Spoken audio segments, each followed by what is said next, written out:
آپ کے سامنے جو میں نے کچھ تفسیر بیان کی، اس کے اندر کم از کم ہمارے جو ہے وہ 50 منٹ گزر گئے۔ اب جو آخری یہ گوارا ہے، یہ ساری باتیں آپ نے سمجھ لی نا، تو اب آپ کو حقیقی معنوں میں سمجھ میں آ جائے گا کہ پھر یہ جو ذالک الفوز العظیم والے لوگ ہیں،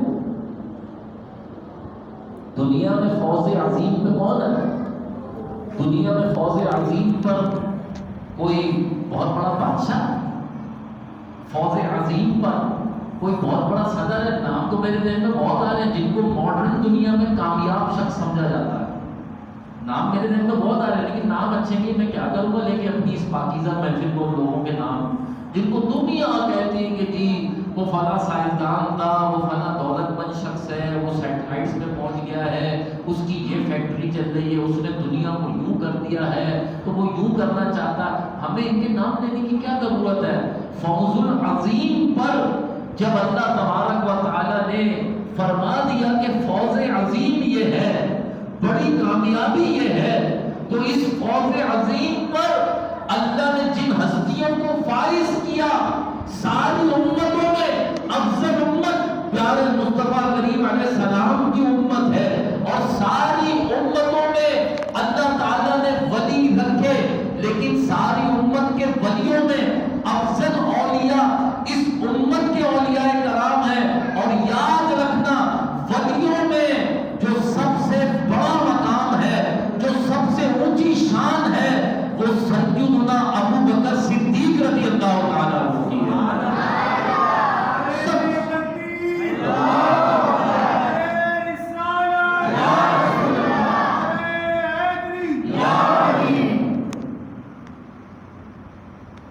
سب سے بڑی ولایت اور جو شان، یہ نبیوں کے بعد درجہ ولایت کا ہے، اور ولایت میں اب کیٹاگریز آ جاتی ہے نا، صدیقین، صالحین، تو سب سے بڑی ولایت پر جو ہستی فائز ہے نبیوں کے بعد، وہ حضرت ابوبکر صدیق کی رضی اللہ عنہ۔ یہ چاروں خلفائے راشدین تمام، ہم انہیں صحابی اس اعتبار سے کہتے ہیں کیونکہ ہم ولیوں سے ایک الگ کیٹیگری بیان کرتے ہیں کہ یہ صحابہ کی کیٹیگری، لیکن یہ مطلب نہیں ہے کہ صحابی ولی نہیں ہے، ہر صحابی اللہ تبارک و تعالیٰ کا ولی ہے، ہر ولی صحابی نہیں ہے۔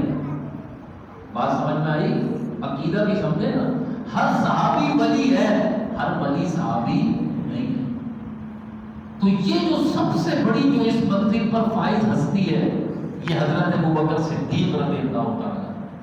پھر اسی اعتبار سے یہ تمام خلفائے راشدین، اب صحابہ اور اہل بیت ان کو اگر ایک طرف کر دیا جائے، اور بعد والوں میں اگر اللہ تبارک و تعالیٰ کے ان فوز عظیم والے لوگوں کو دیکھا جائے تو اللہ اکبر، علم فقاہت کا جو شہنشاہ ہے، اسی طرح علم ولایت کا جو شہنشاہ ہے، اللہ تعالیٰ نے سنیوں تمہیں مبارک ہو، تمہیں دونوں کا دامن دیا۔ علم فقاہت میں اللہ کے ولیوں میں جسے اللہ نے اس امت میں سب کا امام بنایا، وہ امام اعظم ابو حنیفہ ہے، اور اللہ کے ولیوں میں جسے اللہ نے ولیوں کا امام بنایا، وہ سیدنا غوث اعظم رضی اللہ تعالیٰ عنہ۔ اللہ تعالیٰ نے ہمیں دونوں کا دامن عطا فرمایا۔ اس کو شاعر نے یوں کہا نا، ادھر رسول ہمارا رسول اعظم ہے، ادھر امام ہمارا امام اعظم ہے۔ عنایتیں ہیں خدا پاک کی ہم پر کیا کیا، ہمیں جو پیر ملا وہ بھی غوث اعظم ہے۔ ہمیں اللہ نے کا ساتھ عطا۔ اب ان کی جو شخصیت ہے، صرف غوث اعظم ہماری تو آج کی اس محفل خصوصاً غوث پاک، اور یہ جو کچھ بھی ہم سیکھ رہے ہیں، جب میں گناہگار آدمی جو کچھ بھی بول رہا ہوں آپ کے سامنے، یہ سارا فیض سرکار غوث اعظم کے درخت سے ہی آ رہا ہے، ان کے قدموں میں پڑے رہنے کی خیرات مل رہی ہے الحمدللہ۔ دور سمجھتے ہوں گے وہ جو سمجھتے ہوں گے، ہم تو دور نہیں سمجھتے۔ ہمارے تو سرکار غوث پاک فرماتے ہیں، نظرت الی بلاد اللہ جمعا کخردلۃ علی حکم اتصال۔ اللہ تبارک و تعالیٰ کے پیدا کیے ہوئے ان تمام ممالک کو اس طرح دیکھتا ہوں جیسے رائی کا دانہ ہتھیلی کے اوپر رکھا ہوا وہ بڑی مشکل ہے. بولو بھائی میرے آپ کے لیے مشکل ہے یار, اللہ کے ولیوں کے لیے کچھ بھی مشکل نہیں. یا تم ٹیکنالوجی کی مدد سے سیٹلائٹ بنا کر آج زمین سے 2000 کلومیٹر 1500 کلومیٹر اوپر پہنچ گئے اور تم نے وہاں سے زمین کو اتنا سے نقطہ دکھایا اور پھر زوم کرتے کرتے کبھی یہ دکھا دیتے ہو کبھی وہ دکھا دیتے ہو, اور یہ تو تمہارے بنائے ہوئے کیمرے دیکھ رہے ہیں جو تم نے بنائے ہیں. جس کی آنکھوں کو رب تبارک و تعالیٰ ایسی طاقت عطا فرمائے اس کی نگاہیں کہاں کہاں تک جا رہی ہوگی. اچھا پھر کسی کوئی کہے گا کہ یار بڑی تمہارے فون بھی باتوں باتوں میں کہاں سے کہاں لے جاتے ہیں, دلیل نہیں دیتے ہیں, دلیل دیتے ہیں. بھائی پھر میری بات پر غور کریں. ہم نے کہا کہ جی جن کو اللہ نے ایسی شان ولایت دی ہے کہ وہ کہیں نظر تو الى بلاد اللہ جمعا کا خردۃ نحو اتصالی, میں اللہ کے بلاد جمعا تمام شہروں کو ایسے دیکھتا ہوں جیسے ہتھیلی پہ رائی کے دانے کو دیکھتا ہوں. تو یہ طاقت اسے کس نے دی؟ اللہ نے. دلیل تم بھی تو سیٹلائٹ کی مدد سے کچھ دیکھ ہی رہے ہو لیکن پھر بھی بہت کچھ نہیں دیکھ پا رہے. ایک حد تک ہی دیکھ پاتے ہو نا, کیونکہ تمہاری ایک لمٹ ہے. اللہ کے ولی کی بھی لمٹ ہے لیکن وہ بندہ نہیں جانتا, وہ اللہ جانتا. لیکن وہ کیا کچھ دیکھ رہا ہے, وہ کہاں پہنچ رہا ہے, کیا دیکھ رہا ہے. اللہ اکبر. اب اندازہ لگاؤ, بخاری شریف سیدنا ابو ہریرہ رضی اللہ تعالیٰ عنہ سے روایت, اللہ کے محبوب علیہ السلام ارشاد فرماتے ہیں ان اللہ قال, کہ اللہ تعالیٰ ارشاد فرماتا ہے من عادى لي وليا فقد آذنته بالحرب, جو میرے ولی سے دشمنی کرے میں اس کے خلاف اعلان جنگ کرتا ہوں. وما تقرب الي عبدي بشيء احب الي مما افترضت عليه, میرا بندہ میرا قرب حاصل نہیں کرتا مگر ان چیزوں کے ذریعے جو میں نے اس پہ فرض کی ہیں. فرض کو چھوڑ کر بندہ اللہ کے قریب نہیں پہنچ سکتا. فرض پڑھتا. اچھا اب میں اور آپ نے فرض پڑھ لیے, واجب کر لیا, ہم اس سے اوپر نہیں جاتے. تقویٰ سمجھو, تقویٰ کس چیز کا نام ہے؟ تقویٰ یہ نہیں ہے اب نفس کیا کہے گا, پڑھ تو لیے 4 فرض 2 سنت 3 وتر, اب تھکن ہو گئی نا, دن بھر کے تھکے آئے ہیں, اب نفس کیا کہے گا, یار اب نیند آ رہی سو جاؤ. یہی ہوتا ہے نا یار, رمضان کے روزے رکھ تو لیے تھے, اب نفلی روزے کچھ نہیں ہوتا ہے. نفل تو ہے نا, یہ نفل کیا کرتا ہے, یہ نفل کہاں لے کے جاتا ہے؟ بخاری شریف وما یزال عبدی یتقرب الی بالنوافل, اللہ فرماتا ہے میرا بندہ میرا قرب حاصل کرنے کے لیے تھکتا نہیں ہے بلکہ نوافل کی کثرت شروع کر دیتا ہے. اب وہ اللہ کا بندہ جو ولی ہے وہ تھکتا نہیں ہے. اچھا یار یہاں پر ایک بات چھوڑو, روک کر میں ایک جملہ عرض کر دوں, اگر اللہ اس کے محبوب علیہ السلام کے کرم سے ذہن میں آ گیا, ٹھہرنا ذرا اور میرا ساتھ دینا ایک لمحے کے لیے. حدیث پاک کو میں روک کر یہ عرض کر رہا ہوں. بھائی ہم اہل سنت و جماعت کو فرض بھی پڑھ رہے, فرض کے بعد ہمارے آقا نے جن رکعتوں کی مطابقت کی جنہیں ہم سنت کہتے ہیں وہ بھی پڑھ رہے. وتر واجب جو پڑھ رہا ہے وہ دوسرے بھی پڑھ رہے, لیکن سنتوں کے معاملے میں کہتے ہیں کہ سنتیں یہ نفل میں آتی ہیں, چھوڑ دو تو کوئی گناہ نہیں.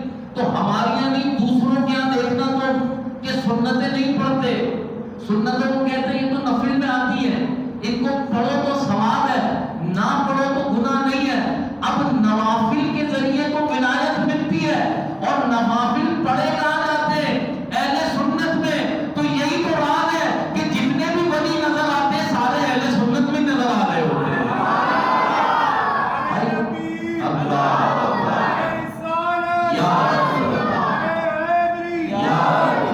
یہ تو سنتوں کو بھی نفل کہہ کے چھوڑ دیتے نا، یہ تو سنتوں کو بھی نفل کہہ کے چھوڑ دیتے. یہ جو ہم اور آپ مغرب کے بعد 2 رکعت پڑھ لیں، یہ جو ہم عشاء کے بعد 2 رکعت پڑھ لیں، یہ جو ہم ظہر سے پہلے 4 اور ظہر کے بعد 2 پڑھ لیں، یہ جو ہم فجر سے پہلے 2 سنتیں پڑھ لیں، یہ جو ساری مل کر اگر آپ گنیں تو یہ کل کتنی بنتی ہے؟ 12 رکعتیں. یہ وہ 12 رکعتیں جن میں اللہ کے محبوب علیہ السلام نے مداومت فرمائی، یعنی کبھی انہیں چھوڑا ہے ورنہ اکثر انہیں پڑھا ہے. تو یہ تو ان کو بھی نفل کہہ کے چھوڑ دیتے ہیں، ان کو بھی نفل کہہ کے چھوڑ دیتے ہیں. اور اب ذرا حدیث پوری کروں تو یہ بات، یہ میرا جملہ یہیں پہ رکھنا بھی، حدیث پوری کروں اب میں کہ رب فرماتا ہے وَمَا يَزَالُ عَبْدِي يَتَقَرَّبُ إِلَيَّ بِالنَّوَافِلِ حَتَّى أُحِبُّهُ. میرا بندہ نوافل کی کثرت کرتا رہتا ہے یہاں تک کہ میں اپنے اس بندے کو اپنا محبوب بنا لیتا ہوں. اگر اللہ کا قرب چاہیے تو اللہ کا قرب چاہنے کے لیے تمہیں فرض کے بعد نوافل بھی پڑھنے پڑیں گے. رمضان کے روزے رکھنے کے ساتھ نفل روزے بھی رکھنے ہیں. زکوٰۃ کا فرض ادا کرنے کے بعد نفل صدقہ و خیرات بھی کرنا ہے. اللہ کا ذکر کرنے کے لیے تسبیحات بھی پڑھنی ہے. اپنے رب کو کبھی بھی بھولنا نہیں ہے، ہمیشہ اس کا قرب چاہتے رہنا ہے. دیکھو بات بڑی سیدھی سی ہے، بندے کو زیادہ اگر پیسے چاہیے تو وہ کمپنی والوں سے کیا کہتا ہے؟ اوور ٹائم لگا دو، میرا اوور ٹائم لگا دیں. ایک آدمی وہ ہے کہ جس نے گھڑی دیکھی 5 بج گئے کمپنی چھوڑ دی. ایک آدمی وہ ہے کہ باس بیٹھا ہوا ہے ابھی، اور باس اگر بیٹھا ہوا ہے تو یار جب تک باس بیٹھا ہوا ہے باس کے سامنے اٹھنا نہیں ہے، باس کے ساتھ ہی ہے. اور جب باس اٹھ کے جا رہا ہے تب وہ جا رہا ہے. تو باس ایسے آدمی کو اسی لیے پسند کرتا ہے کہ یہ شخص، اس کو معاوضہ تو 5 بجے تک کا مل رہا ہے لیکن یہ میرے عزت و احترام کی وجہ سے میرے ساتھ ایکسٹرا ٹائم دے رہا ہے. تو دنیا کا عام قاعدہ کہ کوئی کسی کے ساتھ اضافی جڑا رہے، اس کی اضافی خدمت کرے، تو وہ دنیا والا بھی اس اضافی خدمت کرنے والے کو اپنے قریب کر لیتا ہے، اپنا محبوب رکھتا ہے، اپنا عزیز رکھتا ہے، اس کے کام آتا ہے، اس کے آگے کھڑا ہو جاتا ہے. اور یہ تو دنیا کا قاعدہ ہے. اللہ والے کہتے ہیں سب نے فرض پڑھا اور فرض پڑھ کے سو گئے، ہم تو اپنے محبوب کی حب میں، اس کی محبت میں، اس کے قرب میں دیوانے ہیں. سب فرض پڑھ کے سو گئے اور ہماری شان یہ ہے، ہمارا مقام یہ ہے کہ غوث اعظم شیخ عبد القادر جیلانی عشاء کے فرض کے بعد، عشاء کی نماز کے بعد 2 رکعت اس طرح پڑھتے ہیں کہ جس وضو سے عشاء پڑھی تھی اسی وضو سے فجر اس حال میں پڑھی کہ پوری رات 2 رکعتوں میں پورا قرآن مجید ختم فرما دیا کرتے ہیں. اب جب انہوں نے ایکسٹرا ٹائم دیا اپنے رب کو، انہوں نے جب اضافی عبادت کی، نفل اضافی، تو کیا ہوا؟ اللہ فرماتا میرا بندہ جب نفل ایکسٹرا اضافی کرتا رہتا تو پھر میں اسے اپنا محبوب بنا لیتا ہوں. عام آدمی فرض تک رہتا ہے، سنت موقدہ تک رہتا ہے، واجب تک رہتا ہے اور سو جاتا ہے. اللہ والا کہتا ہے نہیں، یہ نفس اور شیطان کو کہہ رہے سو جا، اور رب کی خاص تجلی تو آسمان دنیا پہ نازل ہی تیائی بہر میں ہوگی نا، تو وہ بھی اس وقت سوتا نہیں ہے، وہ اپنے رب کا قرب چاہتا ہے. اب جو قرب مل گیا اس بندے کو تو کیا ہوگا؟ فَإِذَا أَحْبَبْتُهُ، جب میں اسے اپنا محبوب بنا لیتا ہوں، كُنْتُ سَمْعَهُ الَّذِي يَسْمَعُ بِهَا، اس کے کان پھر اس کی اپنی طاقت سے نہیں، اس کے کان میری طاقت سے سننے لگ جاتے ہیں. اللہ کی دی ہوئی خاص طاقت سے پھر اس کے کان سننے لگ جاتے ہیں. وَبَصَرَهُ الَّذِي يُبْصِرُ بِهَا، پھر وہ عام آنکھیں نہیں، عام بصارت نہیں رہتی، پھر اس کی بصارت اللہ کی دی ہوئی خاص طاقت سے دیکھنے لگ جاتی ہے. پھر عام آنکھیں نہیں رہی. رب فرما رہا ہے كُنْتُ بَصَرَهُ الَّذِي، اگر میں ورڈ ٹو ورڈ ترجمہ کر دوں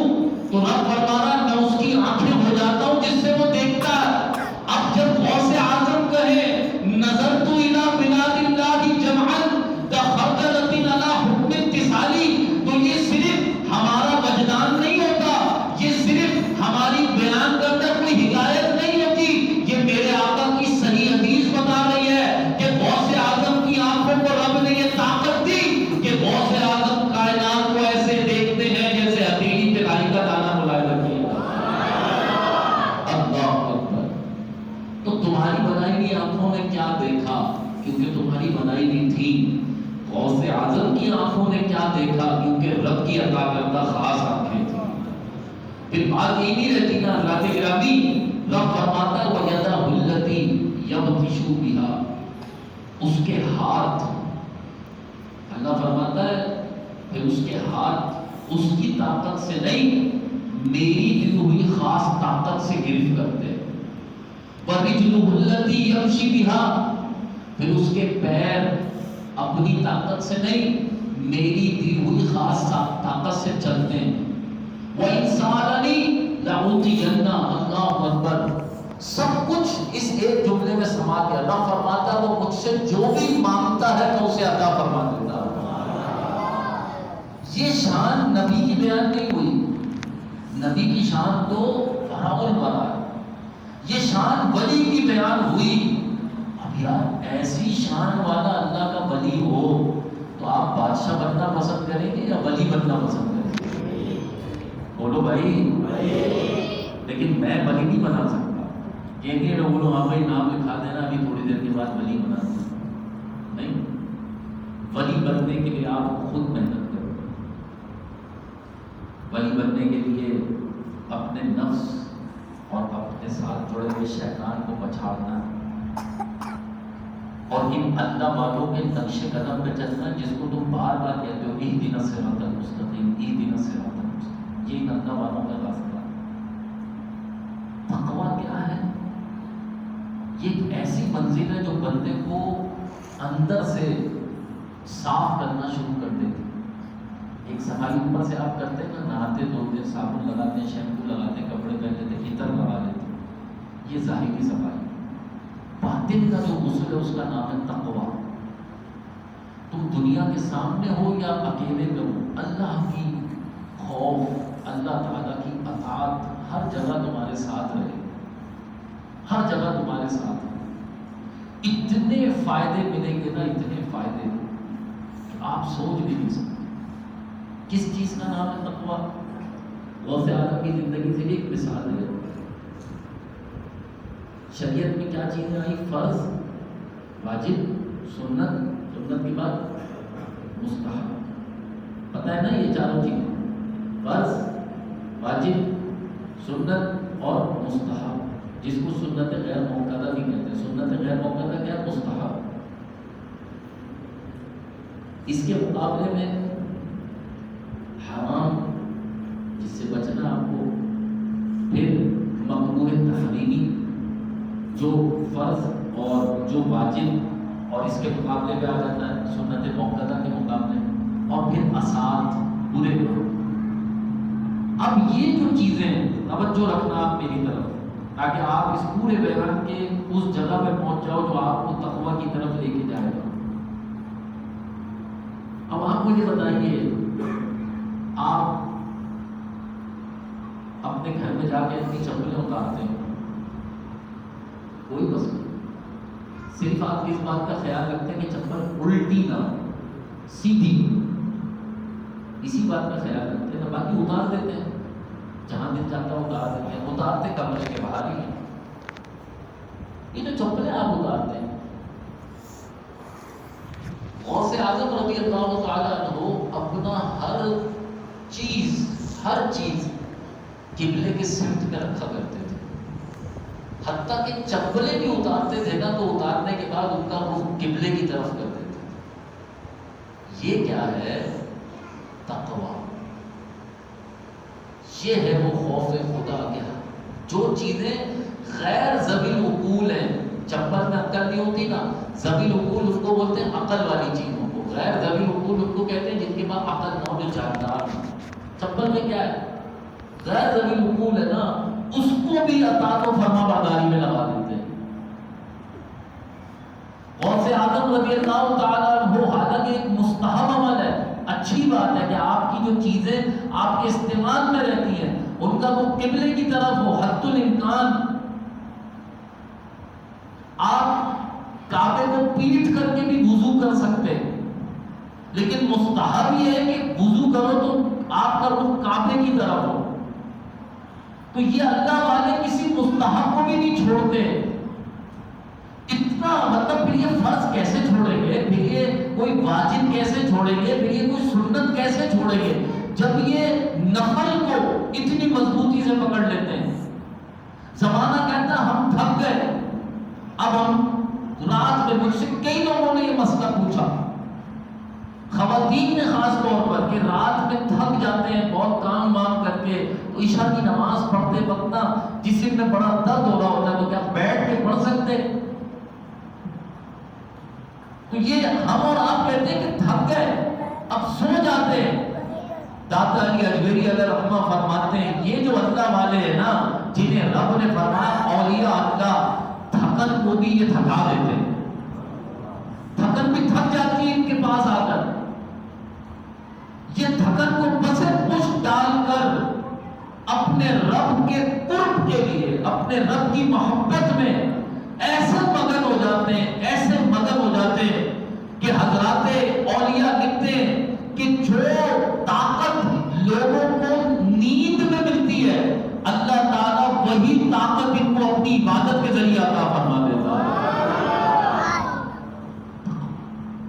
یہ چیز ہے تو پھر کسی چیز کو مجبوری نہیں بناتے ہم اور آپ، تو کہتے ہیں یار یہ تو مجبوری ہے، کیا یہ ہم تو لکھنا، تو آپ اندازہ لگائیں غوث اعظم تقویٰ کی کتنا آپ کی کرامات میں آتا ہے کہ آپ کا جو وضو کا لوٹا تھا، یہ ٹوٹیوں ووٹیوں کا زمانہ تو اب آ گیا نا، گھروں میں لوٹے ہوا کرتے تھے، سارے وضو لوٹے سے وضو بناتے تھے۔ غوث اعظم رضی اللہ تعالیٰ عنہ کا جو وضو کا لوٹا تھا، آپ دور بیٹھے تھے، آپ نے دیکھا کہ جو اس کا رخ ہے نا یہ قبلے سے ہٹا ہوا ہے۔ ان چھوٹی چھوٹی چیزوں کا خیال رکھنا، اللہ اکبر، یہ حضرات گرامی تقویٰ ہے، اور یہ فوراً نہیں آئے گا آپ کے اندر، رفتہ رفتہ آئے گا۔ جب آپ شروع کریں گے نا، ایک سفر پہ چلنا شروع کریں گے کہ یار چلو اب میں شروع تو کروں نا، میری ان باتوں کا یہ نتیجہ نہیں نکالیے گا، یہ بھی شیطان آپ کے دل میں نتیجہ ڈالے گا، بڑا مشکل ہوا یار، ولی بننا آسمان کام نہیں ہوا، مشکل یار، ولی تو ولی ہوتا ہے، ہم کوئی ولی تھوڑی ہیں۔ نہیں بھائی، یہ پھر شیطان آپ پہ حملہ کرے گا کہ نہیں یار، نہیں، آپ نے کہنا ہے کیا مشکل ہے، ہٹ ادھر سے، میرے اللہ کا قرب مجھے اس میں ملے گا، میں یہ کام کروں گا۔ آزما کے دیکھیں، آپ کر کے دیکھیں، جب آپ کا نفس آپ کو اللہ سے دور کر رہا ہوں نا، اس وقت اپنے نفس سے لڑے، اس وقت اس شیطان سے لڑے، یہ تقویٰ کی جنگ ہے۔ تو غوث اعظم نے دور سے توجہ کی اس لوٹے پر، اللہ اکبر، کیونکہ آپ کی کرامت تو ہے کہ لوٹا گھوم کے قبلے کی طرف ہو گیا، لیکن اہتمام کتنا ہے کہ ایک مستحب بھی ترک نہیں ہونا چاہیے، مستحب بھی کیوں چھوٹے۔ اور ہم اور آپ آج عادتاً سنت تو سنت ہے، مستحب مستحب ہے، ہم اور آپ تو معذرت کے ساتھ فرض چھوڑ دیتے ہیں، فرض۔ تو پھر آپ کیسے ولی بنیں گے بھائی، کیسے ولی بنیں؟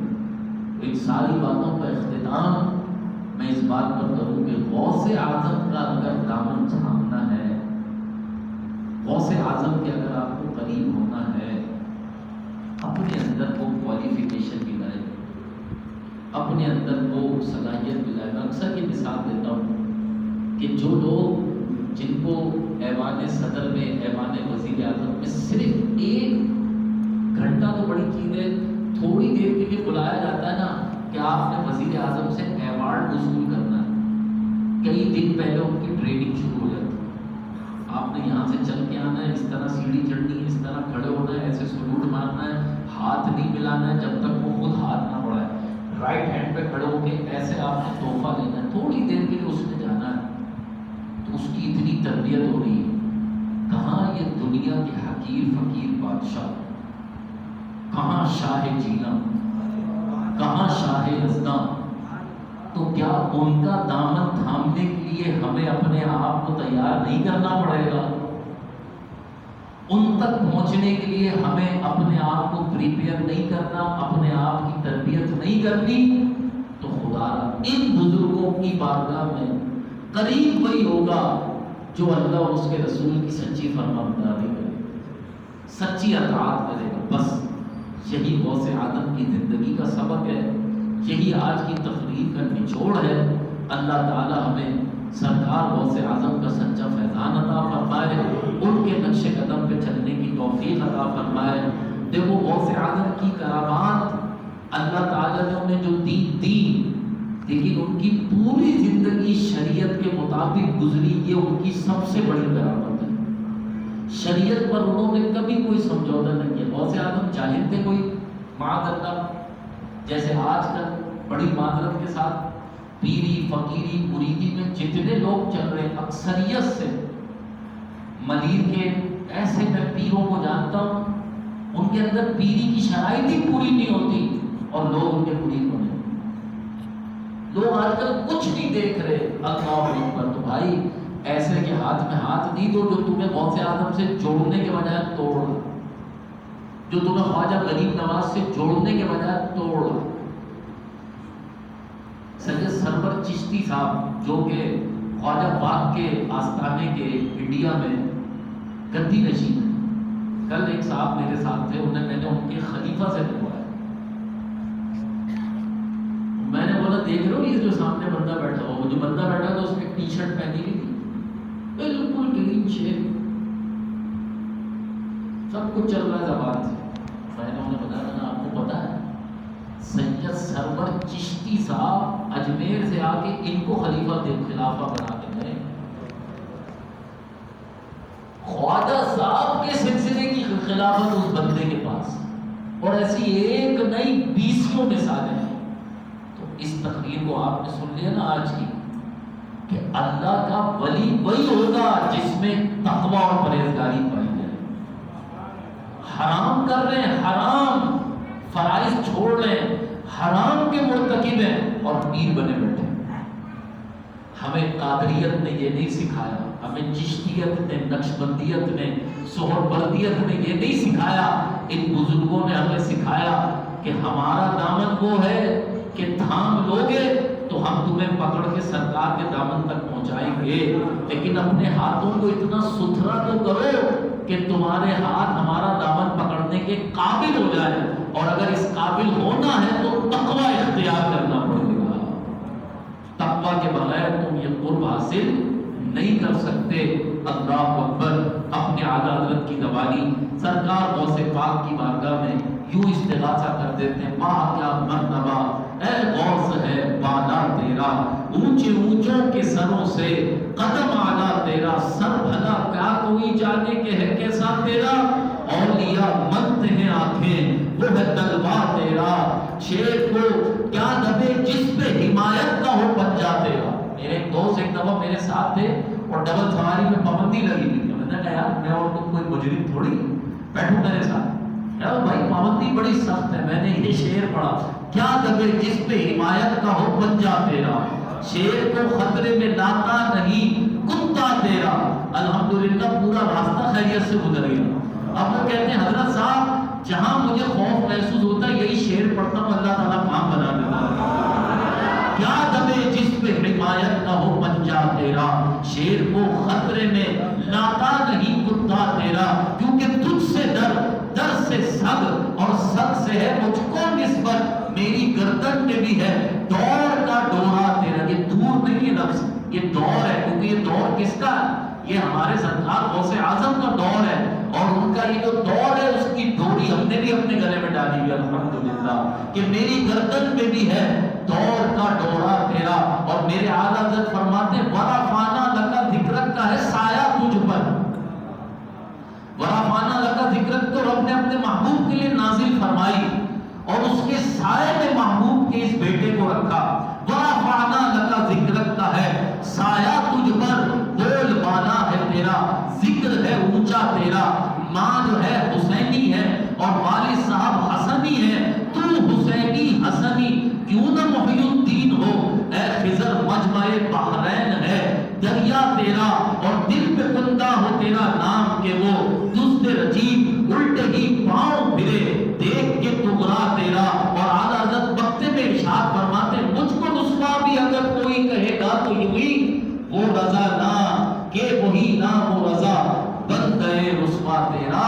وآخر دعوانا الحمدللہ رب العالمین. تاجدار ختم نبوت